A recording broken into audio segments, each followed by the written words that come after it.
നമസ്കാരം, ഞാൻ മേഘന V Narayanan, nutritionist at Ahalya diabetes hospital, Palakkad. ഈ ഓണക്കാലത്ത് പ്രമേഹമുള്ളവർക്കും പായസം ആസ്വദിക്കാൻ സാധിക്കുമോ എന്നത് നിങ്ങളുടെ സ്വന്തം ഡോക്ടറെ അടുത്ത് ചോദിച്ചറിയാം.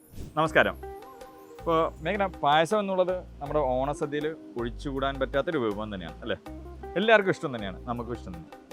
പക്ഷേ നമുക്ക് പ്രമേഹം ഉള്ളപ്പോഴത്തേക്കും പായസം ഒഴിവാക്കാൻ പറയുന്നത് വളരെ ബുദ്ധിമുട്ടുള്ള കാര്യമാണ്. അപ്പോൾ എന്താ ചെയ്യാൻ പറ്റുമെന്ന് വെച്ച് കഴിഞ്ഞാൽ, അപ്പോൾ പ്രമേഹം ഉള്ളവർ പായസം കഴിക്കുമ്പോൾ ചില കാര്യങ്ങൾ, നിബന്ധനകൾ പാലിക്കുന്നത് നന്നായിരിക്കും. ഒന്ന്, മറ്റ് ഷുഗർ അടങ്ങിയ വിഭവങ്ങൾ പലതും ഉണ്ടാവും ഓണസദ്യയിൽ, അതിൻ്റെ തോത് കുറച്ച് ഉപയോഗിക്കുക, ചോറും കാര്യങ്ങളൊക്കെ അല്ലേ.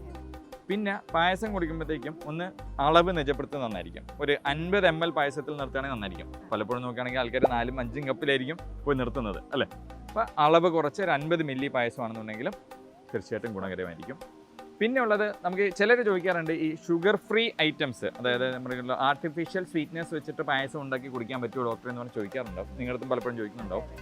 പക്ഷേ ആർട്ടിഫിഷ്യൽ സ്വീറ്റ്നെസ് കൊണ്ടുള്ള അമിതമായ ഉപയോഗം കുറയ്ക്കണം എന്നുള്ളത് തന്നെയാണ് വേൾഡ് ഹെൽത്ത് ഓർഗനൈസേഷൻ്റെ നിർദ്ദേശം. അതുകൊണ്ട് അതുപോലുള്ള വസ്തുക്കൾ വെച്ചിട്ട് പായസം ഉണ്ടാക്കുന്നത് ഒഴിവാക്കുന്നതായിരിക്കും നല്ലത്. പക്ഷേ നമ്മുടെ സാധാരണയുള്ള പായസം തന്നെ മധുരം കുറച്ചിട്ടും അളവ് കുറച്ചിട്ടും കഴിക്കുകയാണെങ്കിലും അത് നമുക്ക് പെട്ടെന്നുള്ള ഗ്ലൂക്കോസ് വർധനവ് കുറയ്ക്കാനായിട്ട് സഹായിക്കും. പിന്നെ ചില പുതിയ തരം ചെറുധാന്യങ്ങൾ വെച്ചുള്ള പായസങ്ങളെ കുറിച്ച് അതൊന്ന് എങ്ങനെ നമ്മുടെ പ്രേക്ഷകർക്ക് പറഞ്ഞു കൊടുക്കാൻ പറ്റുമോ? ചെറുധാന്യങ്ങൾ വളരെ നല്ലതാണ്. അതിന്റെ glycemic index compare to cereals വളരെ കുറവാണ്.